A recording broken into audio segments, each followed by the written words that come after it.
네, 시청자 여러분 안녕하십니까. 반갑습니다. 안종현입니다. 자, 이번 영상물은요, 조심해야 되는 임금 채권입니다. 근로자 임금 채권 아니십니까? 때로는 봐서 경매가 진행됨에 있어가지고 근로복지공단 등에서 근로자 임금 채권의 회수를 목적으로 해서 경매 신청을 한다든지, 누가 근로복지공단에서, 아니면 또는 근로자 임금 채권에 의한 그 법원에다가 채권 계산서를 제출하는 그런 경우가 이제 없지 않아 있습니다. 자, 그런데 우리는 근로자 임금 채권이 법원에다가 신고되었다 해가지고 무조건 전부 다 어마나 할 필요는 없다는 겁니다. 때로나 봐가지고요, 근로자 임금 채권 신고되었구나, 하고 그냥 무시하는 그런 경우도 있어요. 이런 내용에 대해서 제가, 다른 영상에서 말씀드렸습니다만은, 근데 이번 영상에서는 말이죠, 조심해야 돼요. 근로자 임금 채권이 있는데, 이 때로는 봐서 상당히 조심해야 된다는 것이죠. 자칫 잘못했다가는 경매 투자하지 않은 것만 못한 그런 결과가 도래될 수도 있기 때문에, 그래서 화면에 보시니까 조심해야 할 유형해가지고, 대항력 있는 임차인과, 간단해요. 임금 채권이 배당 요구 종기일 이전에 권리 신고 및 배당 요구 신청을 한 경우입니다. 이때는 조심하셔야 됩니다. 이게 두 가지 조건을 다 이제 충족시켜야 된단 말이죠. 첫째는 대항력 있는 임차인이 있는데 이 사람이 배당 요구를 해야 돼요. 또 근로자 임금 채권이 있는데 이 임금 채권도 역시 마찬가지 법원에 공고한 배당 요구 종기일까지는요, 채권 계산서를 제출해야 됩니다. 이렇듯이 두 사람이 전부 다 법원에 공고한 배당 요구 종기일까지 어쨌든 권리 신고 및 배당 요구 신청서를 제출했다 이거지. 일단은 어머나, 자칫 잘못하면은 대항력 있는 임차인이 배당 요구를 했다는 건 뭡니까? 예를 들자면 자기 보증금이 2억 원입니다. 그런데 권리 신고 및 배당 요구 신청을 대항력 있는 임차인이 했습니다. 근데 경매 결과 배당표를 작성해 보니까 1억 원밖에 배당을 못 받았어요. 그 대항력 있는 임차인이. 그럼 낙찰자는 얼마 인수해야 됩니까? 나머지 잔여 금액 1억 원이죠. 그죠? 보증금 2억인데 그 중에서 1억 원을 배당받았으니까 1억 원 미배당이니까 나머지 1억 원에 대해서는 낙찰자가 인수를 해야 되는 그런 경우가 이제 없잖아 있을 수 있다는 겁니다. 그런데 보니까 근로자 임금 채권이 있는데 이게 너무나도 과도하게 확 배당을 다 받아가 버렸어. 왜냐, 근로자 임금 채권도 법원이 공고한 배당 요구 종기일까지 권리 신고 및 배당 요구 신청했단 말이죠. 그럼 자기들 배당 받아갈 거 아닙니까? 자, 그런데 대항력 있는 임차인의 보증금이 2억 원입니다. 근데 근로자 임금 채권은 최우선 변제입니다. 최우선 변제. 임차인은 보증금액이 일정 금액을 초과하게 되면은 최우선 변제 대상에서 제외된단 말이죠. 그럼 확정일자를 받은 놈 우선 변제권이란 말이죠. 그러면 근로자 임금 채권하고 임차인의 보증금 반환 채권 둘이서 딱 붙었을 때는요, 근로자 임금 채권이 이깁니다. 왜? 근로자 임금 채권 최우선 변제래요. 왜 최우선 변제냐? 그건 저한테 이야기하시면 안 됩니다. 법에 그렇게 규정이 되어 있기 때문에. 예. 이렇듯이 최우선 변제권을 가지는 근로자 임금 채권을 확 다 가져가 버려. 그러므로 인해가지고 대항력 있는 임차인 보증금이 2억 원인데 만약에 1,000만 원밖에 배당 못 받았단 말이에요. 예? 그럼 낙찰자는 얼마 인수합니까? 1억 9천만 원을 본인이 입찰한 금액은 별도로 1억 9천만 원 또 물어줘야 된다 이거지. 누구한테? 대항력 있는 임차인에 대해 가지고. 그래서 이번 영상에서는요, 조심하여야 할 유형과 관련된 그런 경매 사건이 하나, 둘, 세 건이 있습니다. 그 세 건에 대해서 현재 진행 중에 있습니다. 오늘 보니까 2021년 5월 24일입니다. 현재 이 사건의 경매가 세 건 진행 중에 있기 때문에 이 세 건에 대해서 자세하게 말씀을 드리도록 하겠습니다. 네, 조심해야 하는 임금 채권에 대해 가지고 사례를 가미해서 말씀을 드리도록 하겠습니다.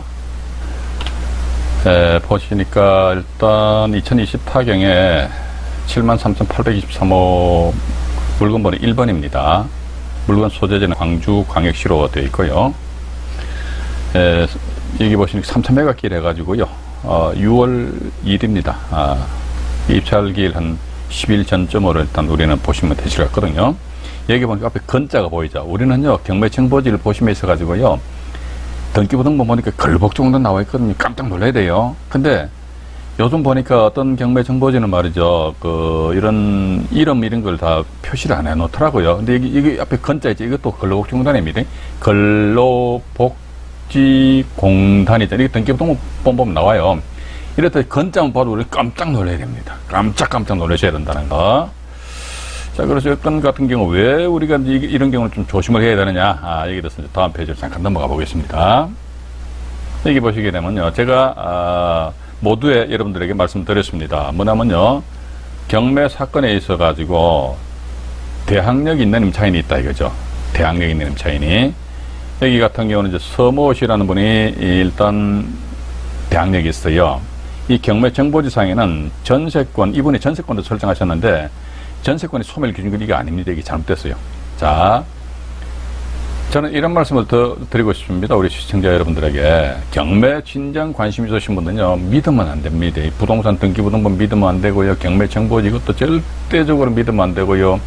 심지어 나가서 법원에서 작성한 무슨 매각 물건 명세서라든지 현황조사 보고서 이런 거 아니십니까? 이것도 절대적으로 믿으면 안 된다는 것이죠. 여러분들이 경매 정보지에서 물건을 딱 선택하셨다 그러면 그것도 내가 모든 것, 등기부등본도 발급받아 보셔야 되고요. 토지대장, 건축물 관리 대장, 또 나아가서 경매 정보지상에 보게 되면 주거용 부동산 같은 경우 세대 열람 내역서가 있는데 그것도 일일이 내가 세대 열람 내역 반드시 발급받아 오셔야 된다는 겁니다. 그죠? 그래서 일단 이게 소멸기준권리 아닙니다. 소멸기준권리는 어떤 게 이거냐? 요 가압류 근처 이 근로복지공단이에요.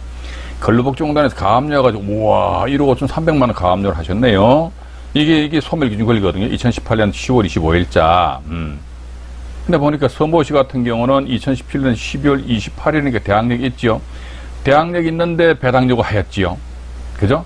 대항력 있는 임차인이 배당 요구했는데 보니까 여기에 또 건자가 있어요. 이 근로복지공단입니다. 근로복지공단에서 강제경매 신청을 했어요.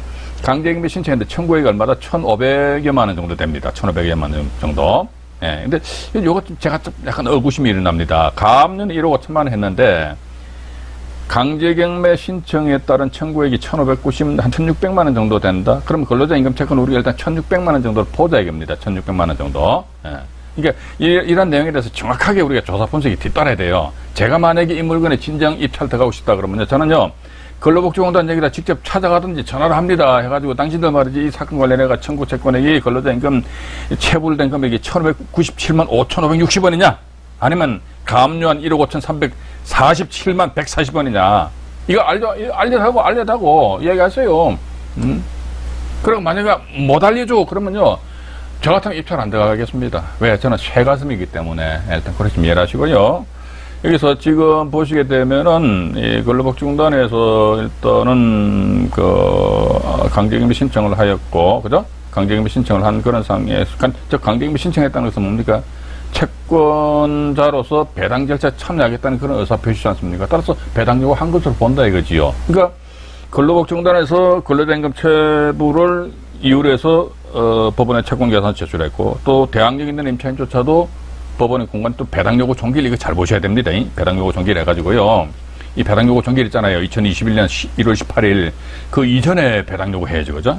만약 그 이후에 배당 요구했다 그러면 이 사람은요 배당 결제 참여가 안 되고 이러했을 경우에 근로복지공단 요구 신경 안 써도 되고 이렇게 여러분들 좀 이해를 하셔야 돼요. 왜냐면은 이 사람 어차피 배당 요구 종결 이후에 배당 신청했다는 것이지요. 그 배당 못 받아요. 그럼 6,500만 원 전액 낙찰자가 인수한다는 게 인수, 그죠? 낙찰자 인수하기 때문에 낙찰자는 그럼, 내가 이 물건에 대해서 인수하는, 얼마를? 6,500원 인수하는구나. 그럼 이 인수하는 금액만큼 감안해가지고 입찰 금액을 다운시켜야 될 거 아닙니까? 그죠? 다운시킨다. 어차피 내가 나중에 6,500만 원 끌어안기 때문에 따라서 근로복지공단에서 근로자임금 체불로 인해가지고 경매 신청하든지 말든지 1,590만 원 다 받아가든지 말든지 난 관계없다 이거. 왜? 여기 보시다시피 근로복지공단 가압류 소멸이죠. 전부 다 소멸이잖아요. 소멸 다 소멸입니다. 다 없어져 버려요. 근데 단지 나는 이 물건에 있어서 낙찰자 6,500만 원만 인수하기 때문에. 근데 이 본 사건 같은 경우는 이분이 배당 요구 종결 이전에 배당 신청하였기 때문에 그런데 배당 순위는 어떻게 된다 하더라 때로는 봐가지고요. 때로는 봐서 이 근로복지공단에서 1등으로 배당 받아갑니다. 왜? 최우선 변제예요. 최우선 변제권으로서 1등으로서 배당 받아간다. 다음에 나머지 임차인이 2등으로서 배당 받아간다 더라 1위 하실 경우에는 이 임차인이 만약에 6,500만 원인데 이 사람이 한 3천만 원 밖에 만약에 배당을 못 받는다 그러면 나머지 3,500만 원에 대해서 낙찰자 인수를 해야 되는 그런 아주 불미스러운 사태가 발생되기 때문에 대항력 있는 임차인이 배당 요구하였고 근로복지공단에서 근로자임금 채권을 이유로 해가지고 법원이 공고한 배당 요구 종결까지 채권계산서를 제출하였다. 둘 다 한 거예요. 이래야 실적인 우리는 조심하시자는 거. 특히 뭐 근로자 임금 채권액이 얼마인지에 대해서 정확한 어떤 조사 분석이 뒤따르지 않으면은 쉽사리 움직이지 않으시는 것이 여러분들 정신 건강에 대단히 좋다라는 그런 말씀 드리겠습니다. 이 본 사건 같은 경우는요, 이게 뭐 부동산 가치는 뭐 그렇게 좋지 않은 것 같아요. 본 건이 14평형입니다. 14평형인데 매매 가격이 7,900만 원이고 전세 월세가 전세가 6,750만 원 이렇게 잡혔다는 거, 이 정도 참조하시고, 어쨌든 이런 유형의 물건에 입찰 들어가신다더라 했을 때 첫 번째 근로복지공단의 근로자임금 채권액이 얼마인지 그걸 정확하게 파악하셔야 됩니다. 진짜 조사 확실하게 하셔야 돼요. 조사가 제대로 안 이루어지나 그럼 들어가지 마세요. 제가 다른 영상물에서도 보면 말이죠, 세금 의무서 그런 이야기 그 영상물을 제작을 했습니다. 세금 같은 경우는 당해서가 일반 조세가 아니십니까? 당해서 같은 거 당해서 우선원칙에 해가지고 우선 변제권자 중 항상 1등으로 배당 받아간단 말이지요. 그죠? 근데 이런 내용에 대해가지고 대항력 있는 임차인이 있는데 이 사람이 배당 받아갈 것인지 말 것인지 여기에 대해서 교통정리가 안 되시는 분들은요, 제발 좀 제가 당부에 말씀드려요. 제가 안타까워서 이렇게 과음을 지르고 말씀드리는 겁니다. 모르시면 하지 마십시오. 아니면 차라리 저희 안종현 그 경매TV 채널 대문에 보면요, 저 휴대폰 번호가 있습니다. 무료 상담입니다. 제가 그걸 가지고 컨설팅 이렇게 낚시 안 합니다. 그러니까 모르시면요, 전화를 주십시오. 제가 대답을 해드릴게요. 일단 그렇게 여러분들 좀 이해를 하시고요. 자, 그럼 또 다음 페이지로 잠깐 넘어가 보겠습니다. 이것도 이제 이 물건 번호 이게 2번이에요. 2번인데 이거 똑같습니다. 똑같은 사례인데 이게 보시면은, 여기 보시게 되면은 역시 김모 씨라는 분이 계시는데 대항력이 있다는 것이지요. 여기 가압류가 건전한권에 이제 근로복지공단이지요. 소멸기준권리가 되잖아요. 2018년 10월 25일 그러다 보니까 2014년도에 전입신고 하셨으니까 당연히 대항력이 있거든요. 근데 이번에 보니까 배당요구 종결이 2021년 10월 18일인데 2020년에 그 전에 배당요구 했잖아요. 배당요구 했네. 야, 이것도 근로복지공단이네. 야, 둘 다 그냥 대항력 있는 임차인도 배당 요구하고 근로복지공단에서도 배당 요구했다. 야, 이때는 봐가지고 근로복지공단 이 사람들의 실제 채권 여기도 1,600만 원 정도 되는데 이거 뭐 또 다른 어떤 아마 채권이 아마 없을 것 같습니다. 제가 볼 적에는요. 네. 일단 그런 측면에 있어가지고 한 1,600만 원은 먼저 만약에 낙찰된다 하더라도 1,600만 원에 대해서 1등으로 근로복지공단에서 1,600을 배당 받아가고 나머지 잔여 금액에 대해서는 이분이 확정일자에 의한 우선 변제 순위가 제일 빠르죠. 그죠? 빠르기 때문에 나머지, 배당 받아가는데 만약에 한 3,000만 원 정도 배당 받아간단 말이죠. 그러면 나머지 3,500만 원 미배당이니까 요 3,500만 낙찰지 인수한다. 이런 식으로 이제 여러분들이 판단을 하셔야 되지 않을까 하는 그런 생각을 가지게 되고요. 또 다음 페이지를 잠깐 넘어가 보겠습니다. 여기 보시면은, 본건 같은 경우는 지금 호수를 이제 삭제했습니다. 4층입니다. 4층인데요. 보니까 공시 가격이 1억 원 이하지요. 이상하게 6,400에서 6,000으로 다운됐죠. 6,100만 원 올랐다가 작년에 또 5,660 해가지고 2000년도 1월 1일이거든요. 어쨌든 이 건 같은 경우는 이제 공시 가격이 1억 원 이하이기 때문에 일단 주택수와 관계없이 취득세는 몇 프로? 1%다. 일단 그렇게 보시면 되실 것 같아요. 그런데 단지 취득세율이 1%니까 아싸 좋아 그렇게 할 건 못 될 것 같습니다. 왜냐면요, 부동산은 하나의 큰 자산이기 때문에 투자했다는 어떤 값어치, 가치가 있는가 여기에 방점을 찍으셔야 되는 것이지. 야, 취득세 이번에 1%래. 여기에 취득세 몇백만 원에 목숨 걸다 보면요, 이게 보다 큰 게 안 보인다. 저는 그렇게 보고 있습니다. 제 개인적인 생각입니다. 여기 이제, 요건 이제 경남 창원시 마산 합포구에 소재하는 이것도 아파트입니다만은, 이것도 역시 마찬가지 3,000매각길이 2021년 6월 10일이죠. 5,184만원 내가지고 최저 매각금액이 잡혀 있습니다. 8,100만원부터 시작해가지고, 두 번 유찰이 되었네요. 유찰된 상태에서 다음 페이지로 잠깐 넘어가 보겠습니다. 넘어가 보니까 역시 마찬가지 반복합니다. 이분 같은 경우는 2018년 5월 1일 날 전입신고했죠. 근데 2018년 9월 27일 건저당권이 소멸기준 걸리잖아요. 그럼 이 날짜보다도 이분이 빨리 전입신고했으니까 대항력이 있지요. 그죠? 이거 보증금 7천만 원이네요. 확정일자조차도 빨리 받았단 말이죠. 그런데 이 사건 같은 경우에 있어서도 보면은 근로복지공단에서 살포시 채권 계산서를 제출했습니다. 그 내용을 여러분들에게 잠깐 보여드리도록 할게요. 자, 보시는 게 나와 있잖아요. 그죠? 그래서 경매정보지를 보게 되면요, 이 약간 차이가 있더라고요. 어떤 경매정보지는 보면은 근로자 임금 채권 관련해가지고 근로자들의 소송 제기한 그 법원과 사건 번호가 표시되는 경매정보지도 있고, 어떤 경매정보지는 보면 아예 그런 것 흔적도 남지 않는 그런 경매정보지가 있더라고요. 근데 제가 볼 적에는 조금 비싼 경매정보지에 보니까 비교적 이 자료가 좀 더 충실하더라라는 것을 제가 느끼고 있거든요. 자, 이 건도 보면 역시 마찬가지 송달 내역 해가지고요, 임금 채권자 이렇게 나와 있는데, 임금 채권자가 국하고 땡땡땡 하는 게 누가 누군지 모르겠어요. 예. 국 땡땡땡땡 해가지고 매각 결정기일 통지서를 발송했대요. 2021년 3월 16일 날.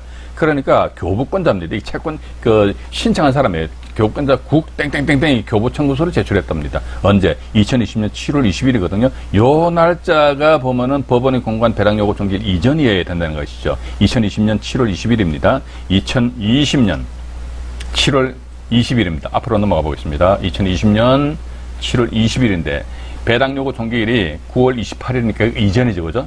자, 그런데 보니까 단지 임금 채권자가 법원의 공고한 배당 요구 종기일 이전에 교부 청구했다는 그 사실관계만 나와 있지, 실질적으로 임금 채권이 얼마다 이런 거는 전혀 알 방법이 없다는 겁니다. 참 안타까워요, 안타까워. 그래서 제 개인적인 생각으로는 이런 사실관계가 이 매각 물건 명세서 아니십니까, 그죠?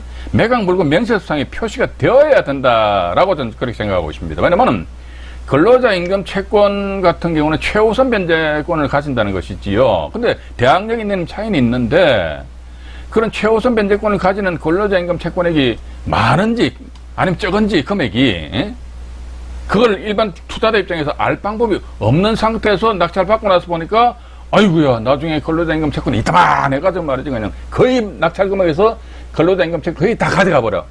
그럼으로 인해서 낙찰자한테 대항할 수 있는 차이니 자기 보증금액을 거의 다 회수하지 못한다 그러면 거기에 대한 부담은 누가 해야 됩니까? 낙찰자 내가 부담해야 된단 말이죠.